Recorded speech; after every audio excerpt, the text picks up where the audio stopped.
6장 9절부터 12절까지 말씀을 한 목소리로 봉독합니다. 시작. 그러므로 너희는 이렇게 기도하라. 하늘에 계신 우리 아버지여, 이름이 거룩히 여김을 받으시오며 나라가 임하시오며 뜻이 하늘에서 이루어진 것 같이 땅에서도 이루어지이다. 오늘 우리에게 일용할 양식을 주시옵고 우리가 우리에게 죄진 자를 사하여 준 것 같이 우리 죄를 사하여 주시옵고 우리를 시험에 들게 하지 마시옵고 다만 악에서 구하시옵소서. 나라와 권세와 영광이 아버지께 영원히 있사옵나이다. 아멘. 네, 이번 주는 하아지노 주간이었습니다. 53번째 파라샤였죠. 다음 주는 이제 베소타 브라카 마지막 토라 포션을 우리가 공부하게 되면은 이제 토라 전체 또 일독을 마치게 됩니다. 오늘은 히브리 관점 복음서 강의 132번째 시간이 되겠습니다. 지난주에 우리가 살펴본 것은 아비누 기도, 예수와께서 제자들에게 가르치신 아비누 기도, 주기도문이죠. 아비누 기도의 첫 세 가지 강구에 대해서 살펴보았습니다. 주기도문을 히브리어로 아비누 기도라고 말한다고 그랬죠. 함께 해볼까요? 아비누 기도. 네, 아비누 기도입니다. 아비누 기도의 첫 세 가지 강구는 무엇이었습니까? 종말론적인 강구입니다. 아비누 기도의 첫 번째 세 가지 강구는 종말론적인 강구이면서 우리가 매일같이 강구해야 할 기도의 가장 중요한 우선순위를 보여줍니다. 첫째, 무엇입니까? 당신의 이름이 거룩히 여김을 받으시기를 원하나이다. 당신의 이름이 거룩히 여김을 받으시기를 원하나이다. 다른 말로 하면 당신의 이름을 거룩하게 하소서. 당신의 이름을 거룩하게 하소서. 당신의 이름이 거룩히 여김을 받으시기를 원하나이다. 이것이 첫 번째 강구입니다. 두 번째는 무엇입니까? 당신의 나라가 임하기를 원하나이다.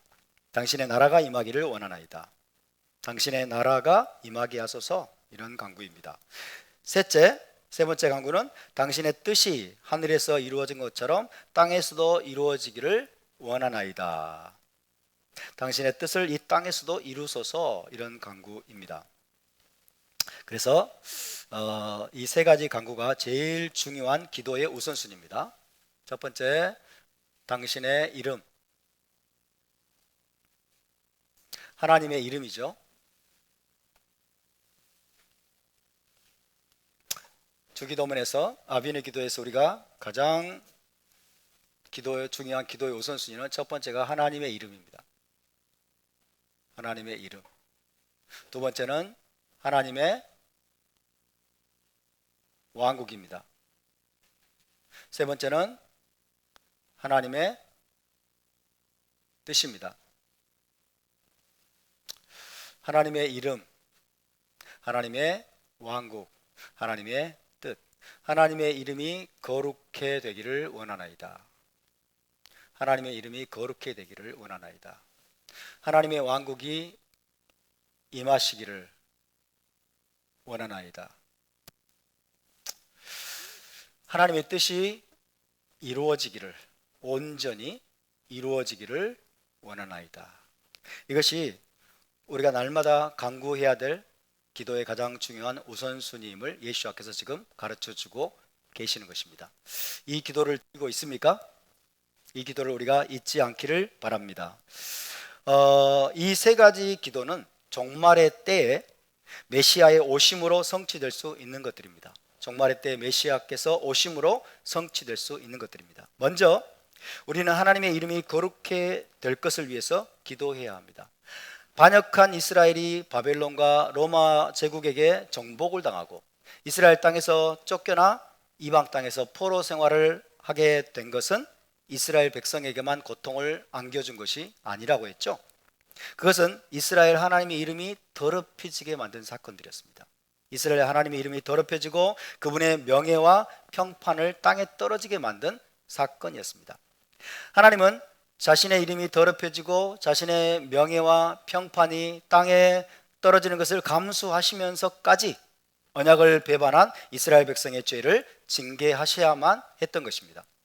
그러나 하나님은 이사야나 에스겔 같은 선지자를 통해서 이스라엘 백성이 다시 포로 생활에서 돌아올 것을 예언하십니다. 이스라엘 백성들이 포로 생활에서 돌아와 다시 이스라엘 땅으로 돌아와서 그 땅을 기업으로 받을 날에 대해서 예언하십니다. 이스라엘 12지파가 포로 생활 중에서 돌아와 그 땅을 기업으로 받게 될 때 어떤 일이 벌어질까요? 열방으로 쫓겨난 온 이스라엘 백성들이 다시 이스라엘 땅으로 돌아와서 그 땅을 기업으로 받게 되는 그날 하나님의 이름이 모든 열방 중에서 다시 거룩하게 될 것이라고 말씀하시는 겁니다. 할렐루야. 그때가 바로 하나님의 이름이 거룩하게 되는 때입니다. 그것은 마지막 때에 성취될 것입니다. 마지막 때에 성취될 것인데 메시아이신 예수와께서 다시 오셔서 이스라엘 12지파를 회복하시고 유다와 에프라임을 한 나라로 만드셔서 예루살렘에 메시아 왕국을 세우시는 때입니다. 예수와께서 다시 재림하시고 12지파를 이스라엘 땅에 다시 모으시고 그리고 이스라엘 땅 예루살렘에 메시아 왕국을 세우시는 때입니다. 예수와께서 다윗의 보좌에 앉아 예루살렘에서 왕이 되시고 세상 모든 나라를 통치하시는 때를 뭐라고 부를까요? 메시아 시대라고 부릅니다. 따라서 메시아 시대, 메시아 시대, 메시아 시대입니다. 메시아 왕국 시대예요. 메시아 왕국 시대. 예수와께서 예루살렘에 메시아 왕국을 건설하시고 다윗의 보좌에 앉아서 이스라엘의 왕이 되실 뿐만 아니라 세상 모든 나라를 통치하시는 시대, 그 시대가 바로 메시아 시대인 것입니다. 그것이 바로 이 땅에 세워지는 하나님의 킹덤입니다. 저 메시아 왕국이 이 땅에 세워지는 하나님의 킹덤입니다. 하나님의 왕국입니다. 당신의 왕국이 임하시기를 원하나이다 라는 기도가 성취되는 때가 바로 그때입니다. 그렇게 온 이스라엘이 포로 생활 중에서 돌아와 이스라엘 땅을 기업으로 차지하고 메시아 왕국이 선포되어 예수와께서 온 열방을 통치하실 때 하나님의 뜻은 하늘에서 이루어진 것처럼 이 땅에서도 완전하게 이루어질 것입니다. 할렐루야. 그때가 되면 하나님을 거역하거나 하나님의 뜻을 거스르는 어떤 존재도 없을 것입니다. 이스라엘을 대적하거나 핍박하는 모든 나라는 이미 심판을 받아 패망한 상태일 것입니다. 할렐루야. 그래서 세상 모든 나라가 하나님 나라의 헌법인 토라를 준수하며 하나님의 뜻을 온전히 행하게 될 것입니다. 당신의 뜻이 하늘에서 이루어진 것 같이 땅에서도 이루어지기를 원하나이다 라는 기도가 온전히 성취되는 때가 바로 그때입니다. 이처럼 아비누 기도의 첫 세 가지 종말론적인 간구는 모두 메시아의 재림과 관계가 있습니다. 메시아께서 오셔서 모든 대적을 물리치시고 메시아 왕국을 세우시는 때와 관계가 있는 것입니다. 하늘에서 큰 나팔 소리가 울려 퍼지고 메시아께서 왕의 대관식을 위해 이 땅에 재림하시는 날이 언제입니까? 나팔절이죠. 나팔절. 그 나팔절에 예수와의 제자들이 올려드렸던 이 모든 기도와 간구가 온전히 성취되기 시작할 것입니다. 정말 그때가 얼마 남지 않은 것처럼 보입니다. 중동의 정세가 그때를 향해서 빠른 속도로 지금 달려가고 있는 것 같습니다. 이스라엘과 이슬람 세력이 극단적으로 충돌하는 과정에서 갑자기 짐승과 적그리스도가 출현하게 될 것입니다. 이스라엘을 완전히 파괴하기 위해서 이슬람 10개국이 연합해서 짐승 제국으로 등장할 것이고 그 우두머리가 이슬람의 칼리프인 마흐디를 자처할 것입니다. 마흐디, 이슬람의 칼리프, 그죠? 이슬람 제국의 수장인 마흐디가 등장을 하게 될 것입니다. 그때 전 세계에 있는 무슬림들이 환호할 것이고 온 세상에 다시 한번 칼바람이 불어 닥칠 것입니다. 그런 일이 일어나면 우리는 눈을 들어서 하늘을 보아야 합니다. 메시아께서 강림하실 때가 임박했기 때문입니다. 지금 여러분 짐승이 꿈틀 대고 있는 것 같지 않습니까? 짐승이 출현하려고 세상 모든 정세가 지금 요동을 치는 것 같아요. 중동에서 요동을 치고 미국에서 요동을 치고 그죠? 짐승이 출현할 수 있는 환경을 만들기 위해서 지금 여러분 하나님도 열심히 일하고 계시지만 사탄도 지금 열심히 일하고 있는 듯합니다. 그래서 이런 격변하는 여러분 정세들을 이제 통과해서 드디어 짐승이 출현할 겁니다. 그리고 적그리스도인 마흐디가, 이슬람의 칼리프인 마흐디가 출현하게 될 겁니다. 여러분, 그렇게 되면 정말 무서운 시대가 우리에게 닥치겠지만은 우리는 눈을 들어서 하늘을 봐야 됩니다. 왜? 메시아께서 곧 강림하시리라고 하는 강력한 사인이기 때문에 그렇습니다. 할렐루야. 지난주에 중요한 것을 말씀드렸습니다. 하나님의 이름이 거룩하게 되기를, 하나님의 킹덤이 임하시기를, 그리고 하나님의 뜻이 이 땅에서 이루어지기를 간구하는 동시에 우리는 하나님의 파트너로서 이 간구들을 이루기 위해서 우리가 수고해야 한다는 것을 말씀드렸습니다. 이 기도만 하고 다 끝나는 것이 아니라, 기도만 하면 됐다라고 생각하는 것이 아니라 우리는 하나님의 언약 파트너입니다. 답사, 우리는 하나님의 언약 파트너입니다. 할렐루야. 이 사실을 절대 잊어버리지 마시기 바랍니다. 하나님과 우리가 맺은 언약은 쌍방 언약입니다. 하나님이 하셔야 될 몫이 있고 우리가 해야 될 몫이 있음을 믿으시기 바랍니다. 하나님은 하나님의 일을 열심히 여러분 하실 것입니다. 만군의 여호와의 열심히 일을 이루시리라, 그렇게 말씀하고 있지만, 또한 우리는 언약의 파트너들로서 우리가 해야 될 몫이 있습니다. 우리가 담당해야 될 역할이 있습니다. 그 역할을 우리가 부지런히 여러분 수고하고 부지런히 우리가 그 역할을 감당해야 될 줄로 믿습니다. 우리가 드린 이 간구들을 이루기 위해서 우리가 하나님의 언약 파트너들로서 열심히 수고하고 노력해야 한다는 것입니다. 부지런히 토라를 준행하고 계명들을 지킴으로써 우리는 키두시 하셴, 하나님의 이름을 거룩하게 하는 삶을 살아야 됩니다. 그리고 하나님의 뜻을 이 땅에서 우리가 이루는 삶을 살아야 됩니다. 또한 하나님의 왕권과 통치에 우리가 순복하는 매일매일의 삶을 살아야 될 줄로 믿습니다. 그것이 언약의 파트너로서 하나님과 함께 우리의 기도와 간구를 이루어 가야 되는 우리의 책임인 것입니다. 바루크 하셴, 할렐루야. 기도만 하고 끝나는 것이 아니라 우리는 기도를 이루기 위해서 하나님과 함께 수고하고 부지런히 움직이고 행동해야 된다는 사실을 잊어버리지 않기를 주의 이름으로 축원합니다. 자, 이제 다음으로 6장 11절을 다 함께 다시 한번 읽어보겠습니다. 6장 11절입니다. 시작. 오늘 우리에게 일용할 양식을 주시옵고. 네 번째 간구입니다. 이제 네 번째 간구. 세 번째 간구까지 지난주에 우리가 함께 나눴고요. 네 번째 간구. 네 번째 간구는 일용할 양식을 위한 간구입니다. 일용할 양식. 영어로 daily bread라고 표현하죠. daily bread. 일용할 양식을 위한 간구입니다. 네 번째 간구부터는요, 기도의 초점이 이제 개인적인 필요에 맞춰집니다. 첫 번째, 두 번째, 세 번째 간구까지는 뭐예요? 종말론적인 간구예요. 하나님의 우선순위입니다. 하나님이 이루어가기를 원하시는 하나님의 뜻과 목적입니다. 그것이 종말론적인 간구였다면, 네 번째 간구부터는 이제 기도의 초점이 개인적인 필요에 맞춰집니다. 그러면서 먼저 인간의 가장 기본적인 필요인 매일의 양식을 구하는 기도로 이제 시작합니다. 여기에 이제 히브리어 레헴이라는 단어가 쓰였습니다. 레헴. 여기서 레헴. 예, 레헴이라는 단어가 사용됐습니다. 히브리어 레헴은 광범위한 의미를 가지고 있는데요, 여러 가지 종류의 의미를 가지고 있습니다. 레헴. 그런데 여기서는 말 그대로 양식입니다. 말 그대로 양식. 브레드. 빵이죠, 빵. 양식을 뜻합니다. 레헴. 랍비 문헌은 종종 이 레헴을 토라를 뜻하는 단어로 사용하기도 합니다.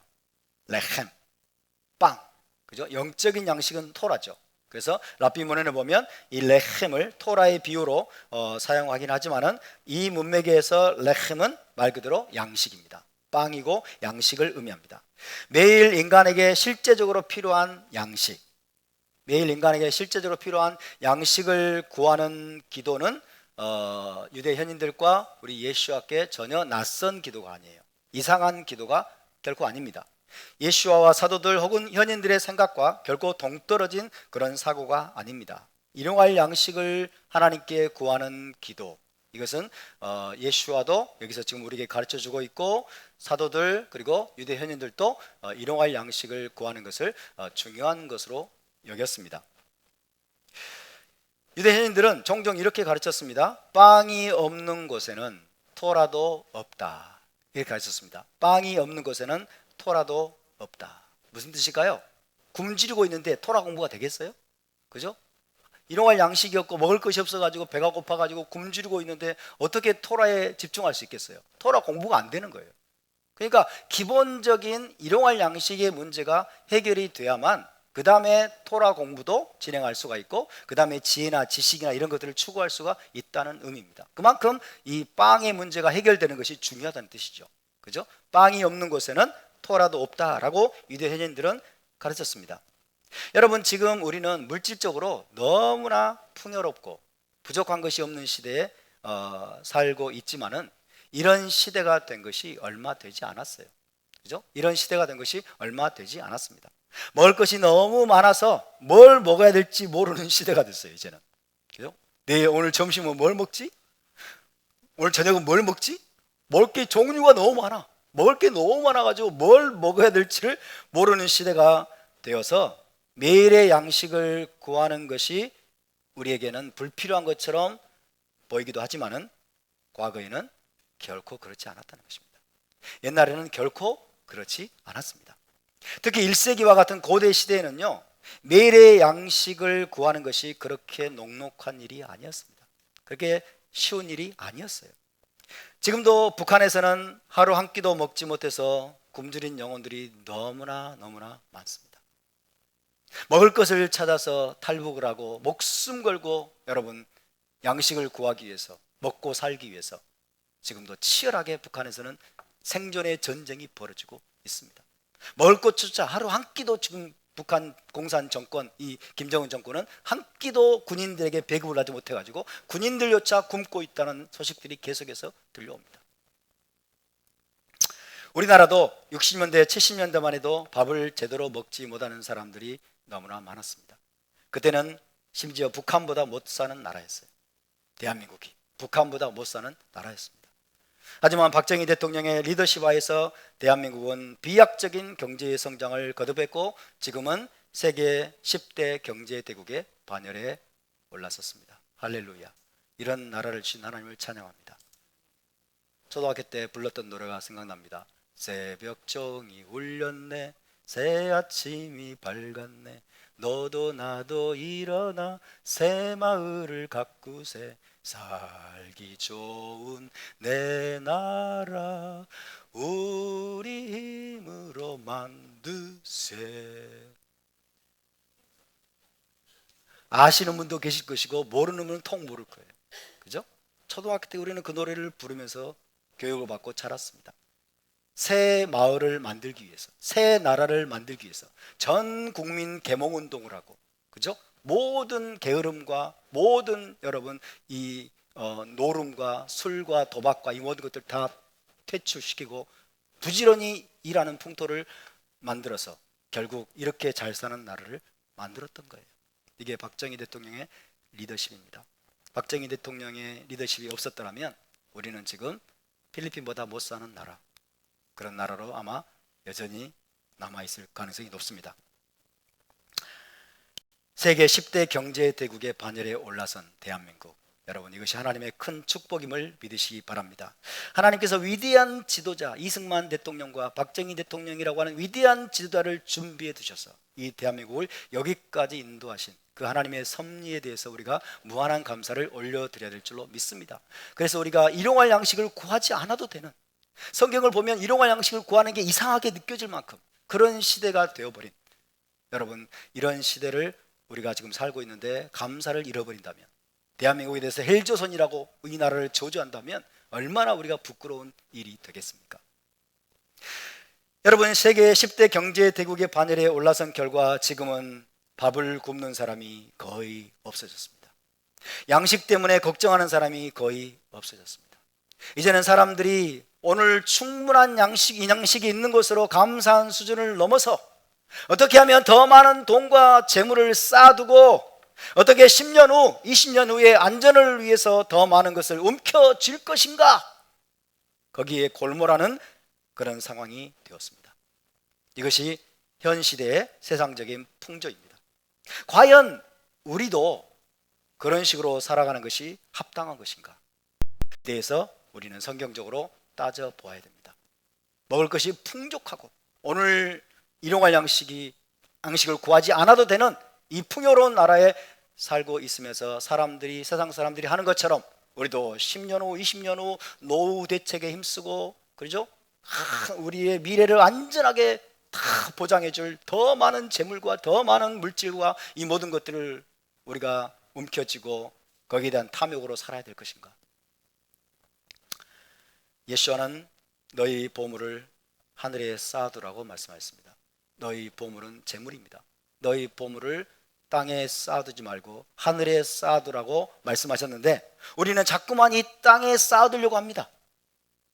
땅에 더 많은 재물을 쌓아두려고 합니다. 이것이 우리가 살고 있는 시대의 풍조입니다. 이런 풍조를 염두에 두고서 오늘 우리에게 일용할 양식을 주소서라고 기도하라고 하신 주님의 말씀을 생각해 봐야 됩니다. 오늘 우리에게 today, 오늘 우리에게 daily bread, 오늘 먹을 일용할 양식을 주시옵소서 라는 말씀을 생각해 볼 때 주께서 말씀하시고 가르치시는 바와 우리의 삶이 너무나 동떨어져 있다는 생각을 지울 수가 없습니다.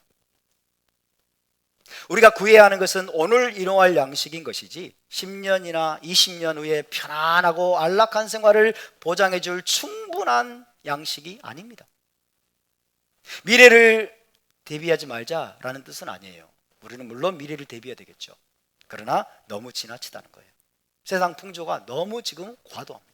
너무 잘못된 것에 지금 너무 정신이 팔려 있습니다.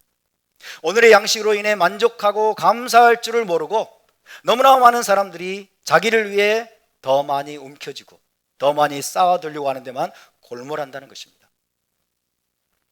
그보다 더 우리가 힘써야 될 것은 더 많이 나누고 베풀고 드리고 째다크하는 것이라고 믿습니다. 할렐루야. 일용할 양식이 해결되었기 때문에 일용할 양식을 구하지 않아도 우리가 배부르고 풍족하고 안락하게 살 수 있는 이런 아름다운 나라를 하나님이 주셨기 때문에 이제 우리가 힘쓰고 우리가 더 많이 관심을 기울여야 될 것은 어떻게 하면 더 많이 나눌 것인가? 어떻게 하면 더 많이 베풀 것인가? 어떻게 하면 더 많이 드릴 것인가? 어떻게 하면 더 많이 째다카를 할 것인가? 거기에 우리의 생각과 마음이 있어야 될 줄로 믿습니다. 하나님의 킹덤을 위해, 하나님의 왕국을 위해 아낌없이 우리가 심고 투자하는 일에 우리가 더 많은 관심을 기울여야 되는 것입니다. 그것이 우리의 가장 중요한 우선순위 중에 하나가 되어야 합니다. 예수와를 통해 거듭난 언약 백성은 삶의 방식이나 우선순위가 세상 사람들과는 완전히 달라야 합니다. 오늘 우리에게 일용할 양식을 주소서라고 기도하는 것은 맞습니다. 그 기도가 이루어졌다면 이제 우리의 눈과 관심은 장차 올 하나님의 킹덤으로 향하고 우리 주변에 가난하고 궁핍하고 소외된 자들, 고통당하는 자들에게 째다카의 손을 더 넓게 펼치는 방향으로 나아가야 되는 것입니다. 우리가 로시 하샤나를 맞이하면서 유대인 가운데 굶주린 영혼들, 먹을 것이 없어서 굶주리고 있고 입을 것이 없어서 입지 못하고 있고 가난한 유대인들 너무나 많습니다. 그들을 위해서 우리가 손을 펼치고 째다카를 할 수 있게 하신 하나님을 찬양합니다. 할렐루야. 이것이 여러분 우리에게 더 큰 복으로 돌아올 줄로 믿습니다. 11절에서 언급하신 일용할 양식, 데일리 브레드. 일용할 양식은 생명 유지에 필요한 매일의 양식을 말합니다. 생명 유지에 필요한 매일의 양식, 주식을 말하는 거죠. 주식. 생명 유지에 필요한 매일의 양식. 다른 말로 하면요, 기본적인 생존을 의미하는 말입니다. 기본적인 생존을 위해 필요한 매일의 양식을 주시옵소서라고 구하라는 기도입니다. 하나님께서 우리에게 생명을 주셨기 때문에, 맞습니까? 하나님께서 우리에게 주신 최고의 선물이 무엇입니까? 생명 자체입니다. 생명이 최고의 선물임을 믿으시기 바랍니다. 하나님께서 우리에게 생명을 주셨기 때문에 그 생명 유지에 필요한 매일의 양식을 위해 기도하는 것은 합당한 일입니다. 생명의 수요자께서 생명을 먹이시고 양육하시는 분이기 때문입니다. 그러나 그 이상의 것을 바라며 구하는 것은 아주 예외적인 경우가 아니라면 바람직하지 않습니다. 매일의 생명 유지에 필요한 매일의 양식을 우리에게 생명 주신 분께 구하는 것은 합당한 일입니다.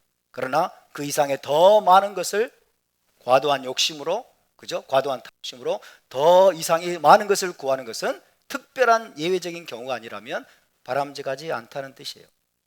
우리에게 필요한 전부는 오늘 생명을 유지하는 데 필요한 양식이기 때문입니다.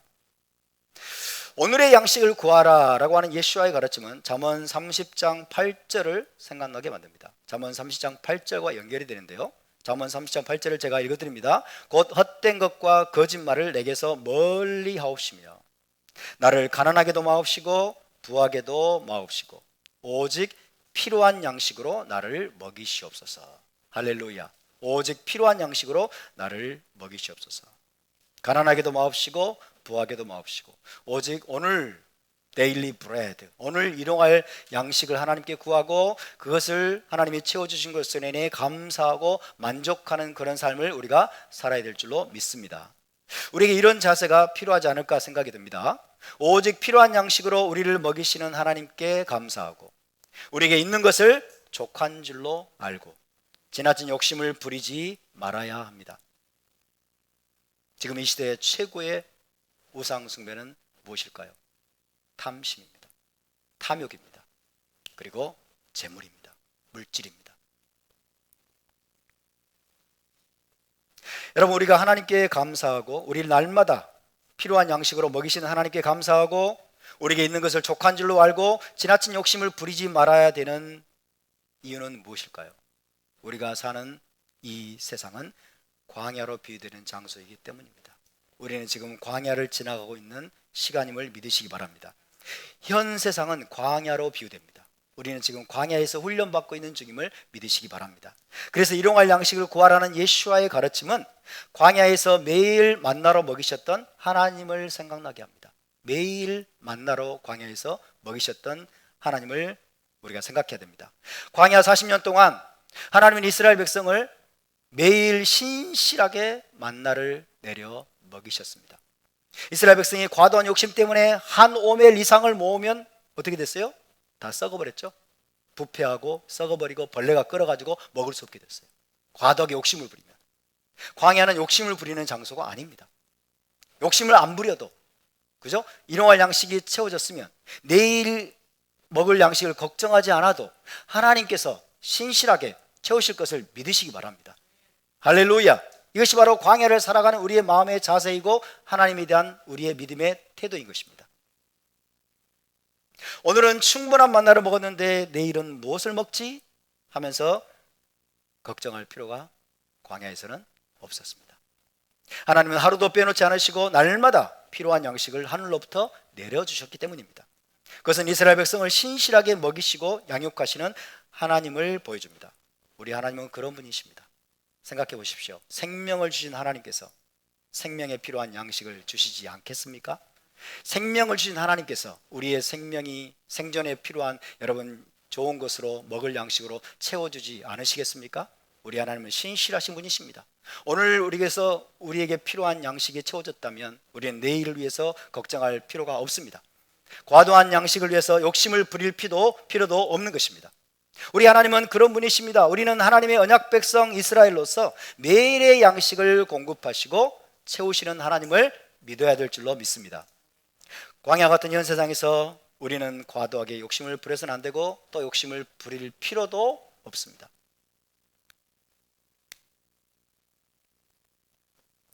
왜냐하면 어느 날 갑자기 우리의 생명을 거두어 가시면 욕심 부려서 쌓아놓은 모든 것을 그대로 놔두고 떠나야 하기 때문입니다. 이 땅에 태어나는 것은 순서가 있지만 떠나는 것은 순서가 없단 말이 있죠. 하나님께서 어리석은 자여 내 생명을 오늘 내가 거두리니 그리하면 네가 쌓아둔 그 재물이 누구의 것이 되겠느냐. 예수님께서 말씀하셨죠.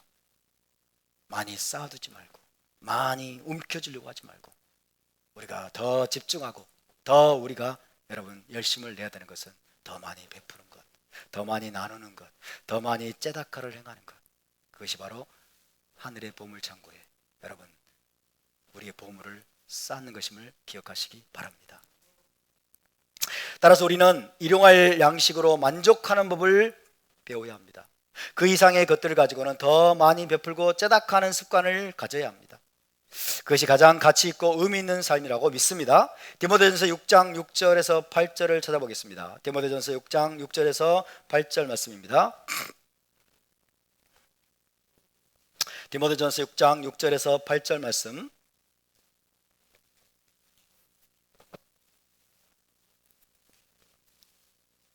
디모데전서 6장 6절에서 8절입니다. 시작. 그러나 자족하는 마음이 있으면 경건은 큰 이익이 되느니라. 우리가 세상에 아무것도 가지고 온 것이 없음에 또한 아무것도 가지고 가지 못하리니 우리가 먹을 것과 입을 것이 있은즉 족한 줄로 알 것이니라. 할렐루야.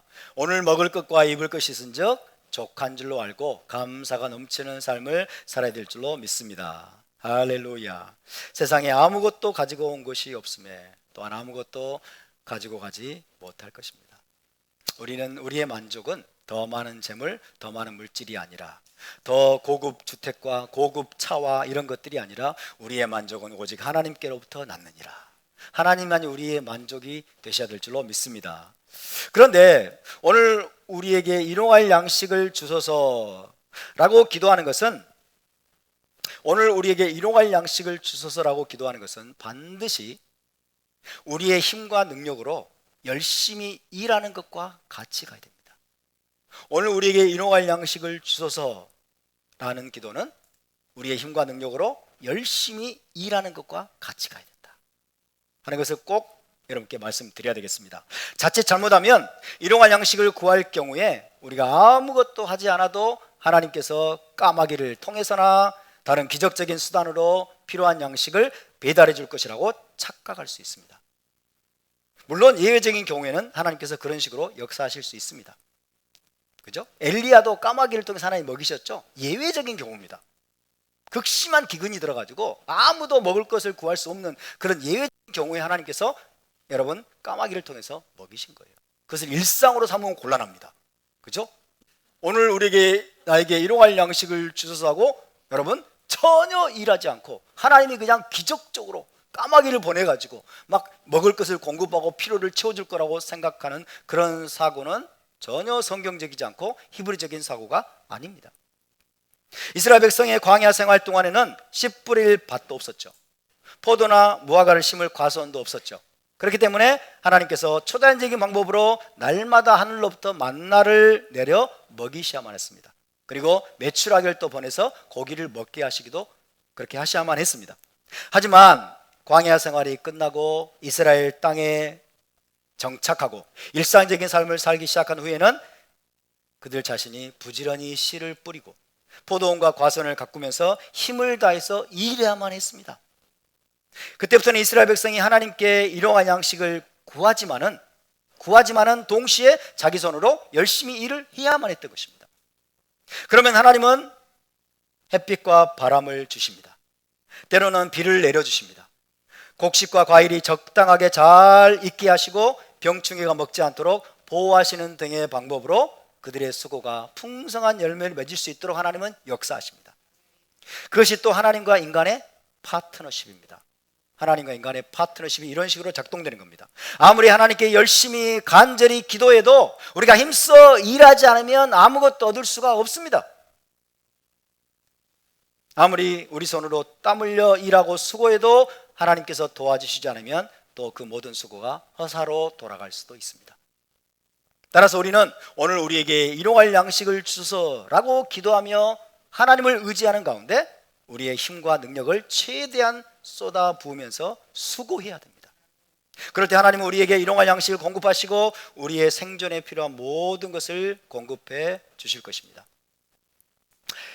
이것에 대해서 신명기 8장 말씀은 이렇게 말씀합니다. 신명기 8장으로 가볼까요? 신명기 8장 17절에서 18절입니다. 신명기 8장 17절에서 18절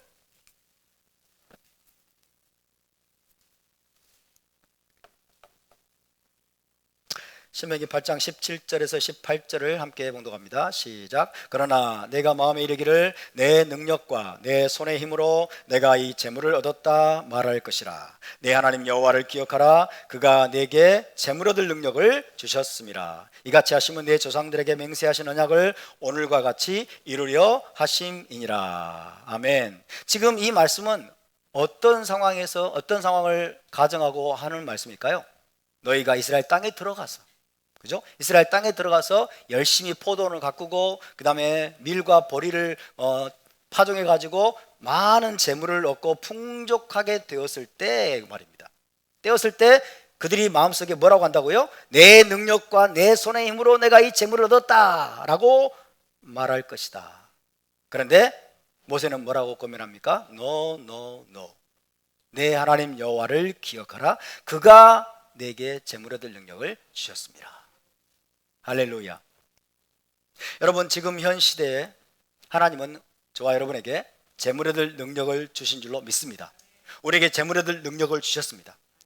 현 세상은 지금 광야로 비유되지만 우리는 지금 물리적으로 광야에 살진 않아요. 이해되십니까? 우리는 물리적으로 광야에 살지 않고 우리가 우리의 손과 우리의 노력으로 부지런히 일을 해야 먹고 살 수 있는 그런 환경 속에서 살고 있습니다. 그때 하나님은 우리에게 일용할 양식을 얻을 수 있도록 여러분 우리 손에 우리에게 재물 얻을 능력을 우리에게 주셨습니다. 내 손으로 일할 수 있는 건강을 주셨고 또 일자리를 주셨고 또 사업의 재능과 아이디어를 주셨습니다. 특정 분야의 은사와 능력을 각 사람에게 주셨습니다. 그런 재능과 아이디어와 능력들을 최대한 발휘하며 열심히 일함으로써 우리는 일용할 양식을 얻게 되고 생존에 필요한 것들을 얻게 됩니다. 그 모든 것이 하나님의 도우심이고 은혜임을 믿으시기 바랍니다. 여러분이 사업에 성공하고 장사에 성공하고 돈을 많이 벌고 여러분이 또 많은 도움의 손길들을 통해서 여러분 거부가 된다고 할지라도 그 아이디어는 어디에서 온 겁니까? 그 재능은 어디에서 온 겁니까? 그 좋은 관계를 맺게 하신 것은 도대체 누가 한 것입니까? 다 하나님이 주신 것을 믿으시기 바랍니다. 하나님께서 그런 근본적인 아이디어와 재능과 능력과 은사와 각 사람에게 탤런트와 이런 것들을 여러분 근본적으로 심어놓지 않았더라면, 주시지 않았더라면, 또 환경적으로 좋은 사람들을 만나게 하고 좋은 관계, 좋은 기회들을 만나도록 역사하지 않으셨더라면 우리는 아무것도, 우리의 수고와 노력이 아무것도 할 수 없다는 것을 우리는 인정해야 됩니다. 그 모든 것이 하나님의 도우심이고 은혜임을 우리는 그래서 고백해야 되는 것입니다. 이렇게 하나님은 인간에게 대단한 재능과 능력들을 이미 넣어주셨습니다. 우리는 로봇도 아니고 아무 생각 없는 노예도 아닙니다. 하나님이 이미 우리 안에 넣어주신 재능과 은사와 능력을 최대한 발휘하며 열심히 수고하고 일함으로써 일용할 양식을 얻을 수 있게 하신 것이 하나님의 섭리이고 하나님의 설계입니다. 그래서 사도 바울은 뭐라고 말했습니까? 일하지 않는 자는 먹지도 말라. 일하지 않는 자는 먹지도 말라. 왜? 하나님께서 너에게 건강 주셨다. 너에게 지성도 주셨다. 재능도 주셨다. 은사도 주셨다. 기호도 주셨다. 잘할 수 있는 탤런트도 주셨다. 다 주셨어요. 근데 일을 안 해. 헬라적인 사고에 빠져가지고 기도만 하면 하나님 다 채워주실 거야. 금식하면 다 채워주실 거야. 찬양하고 예배하고 경배하면 24시간 경배에 막 힘쓰면 다 채워주실 거야. 이것은 하나님의 창조의 섭리에 어긋나는 겁니다. 하나님의 설계에 어긋나는 겁니다. 이미 하나님께서 일할 수 있고 재물을 얻을 수 있는 능력을 다 주셨는데 일하려고 하지 않고 게으름만 피우는 사람은 하나님을 모독하는 사람입니다. 그런 자는 먹을 자격도 없다는 것이 사도 바울의 가르침입니다. 물론 장애자나 노약자들은 거기에 포함되지 않습니다. 연로하신 분들 또 나가서 일하려고 하지 마세요. 그런 분들 지금 말씀드린 게 아니에요. 건강한 젊은이들, 그죠? 일할 수 있는 연령대 사람들 말하는 겁니다. 사지가 멀쩡하고 충분히 일할 수 있는 건강이나 능력이 있는데도 일하려고 하지 않는 사람은 정신 상태가 잘못된 것입니다. 전통 기독교 안에 맨날 기도와 금식만 힘쓰고 영적인 일에만 힘쓴다고 하면서 자기 손으로 일하려고 하지 않는 사람들이 꽤 있습니다. 우리는 과거에 그런 사람들을 많이 보았습니다. 지금도 있습니다. 그러면서 다른 사람의 공급에만 의존해 살아가는 사람들이 있습니다. 그것도 아주 예외적인 경우를 제외하곤 결코 바람직하지 않습니다. 하나님은 영적인 것과 육적인 것을 나누지 않으십니다. 기도와 금식과 찬양은 영적인 것이어서 더 가치가 있고, 직업을 가지고 자기 손으로 일하는 것은 육적인 것이어서 별로 가치가 없는 것이라고 하는 이원론적인 사고, 이런 이원론적인 사고는 히브리적인 영성이 아닙니다. 세상에 나가서 우리 손으로 부지런히 일을 하고 수고하고 땀 흘리고 하는 것들은 이거는 무가치한 거야. 이거는 쓸데없는 거야. 그냥 교회에서 열심히 금식하고 기도하고 막 말씀 읽고 찬양하고 경배하고 이런 것이 여러분 더 가치가 있고 더 의미가 있는 것이라고 하는 생각은 절대로 성경적인 생각이 아닙니다. 잘못된 생각입니다. 물론 개인마다 상황이 있고 또 부르심이 다 각기 다를 수는 있지만은 기본적으로 영적인 것과 육적인 것을 분리시키려고 하는 것은 바람직하지 못합니다. 우리는 기도와 찬양과 금식으로도 하나님을 섬겨야 되지만은 동시에 우리 손으로 일하며 수고하는 것으로도 하나님을 섬기고 다른 사람을 섬겨야 됩니다.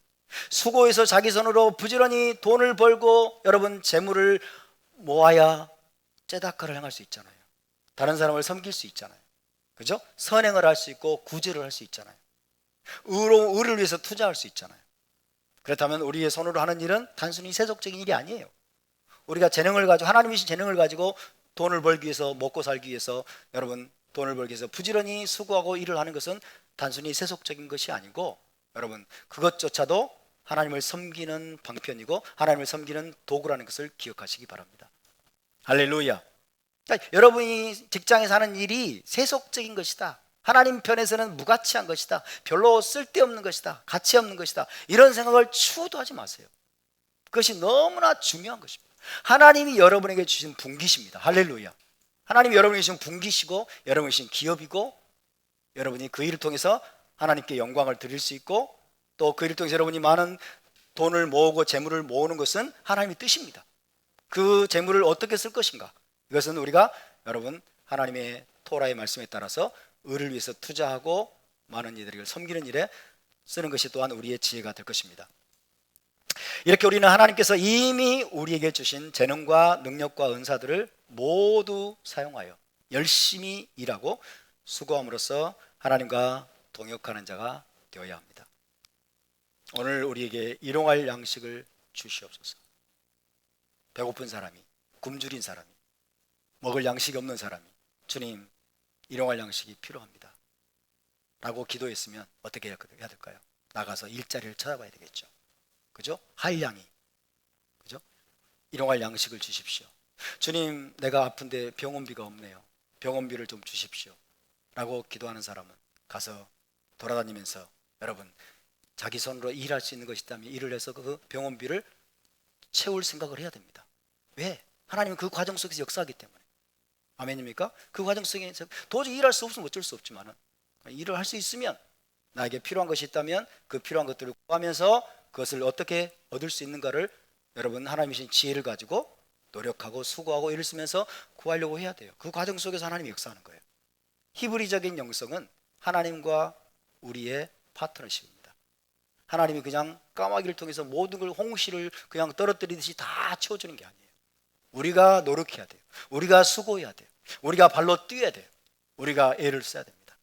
그러면 하나님은 그 우리의 수고와 애씀과 노력과 하나님께 순종해서 행동하는 그 행동을 통해서 하나님이 섭리 가운데 역사하시고 사람들을 만나게 하시고 또 필요한 것들을 채워주시는 분이십니다. 할렐루야.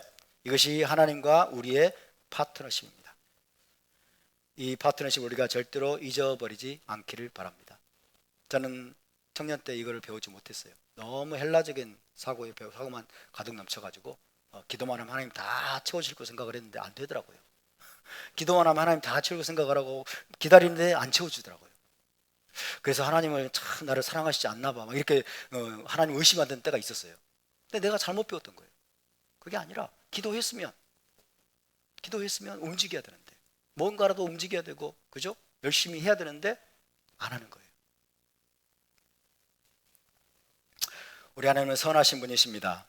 우리 하나님 우리에게 생명을 주셨고 또 생명 유지에 필요한 모든 것들을 하나님은 공급하시는 분이십니다. 그러나 홍시 밑에 앉아가지고 홍시가 떨어지기를 기다리는 방식으로만이 아니라 때로는 하나님이 예외적으로는 그런 방식으로 역사하시지만 또 우연히 홍시가 떨어질 수도 있어요.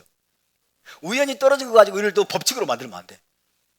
내가 기도하고 기도만 하고 일도 안 했더니 다 보내주시던데 그거를 법칙으로 만들면 안 돼. 우연히 그럴 수도 있어요. 그러나 그것은 정상적인 방법이 아니에요. 하나님의 최선과 우리의 최선이 만나야 됩니다. 할렐루야. 하나님은 지금도 쉬지 않고 여러분 최선을 다해서 열심히 역사하고 계십니다. 이제 우리가 최선을 다해서 토라를 공부하고 하나님께서 주신 명령과 말씀의 계명에 순종해서 움직이는 것, 행동하는 것이 필요합니다. 할렐루야. 저는 기본적인 원리를 말씀드린 것이지 여러분 가운데 지금 일하지 않고 계신 주부들에게 다 일자리로 가라 그런 뜻은 아니에요. 또 오해하지 마세요. 그런 의미는 아니니까. 일용할 양식을 공급하시는 하나님의 일반적인 방법을 말씀드린 겁니다. 일반적인 방법을 우리가 기억하면서 그리고 하나님과 우리가 맺은 언약의 일반적인 원리를 말합니다. 우리는 하나님의 파트너로 부름받았습니다. 할렐루야. 하나님의 언약의 파트너십을 가지고 우리가 여러분 하나님의 뜻을 이루어가고 하나님의 목적을 이루어가고 하나님의 킹덤이 임하는 그날까지 우리가 하나님과 동역하는 저와 여러분이 될 수 있기를 주의 이름으로 축원합니다. 자, 오늘 여기까지 말씀드리고 다음 주에 계속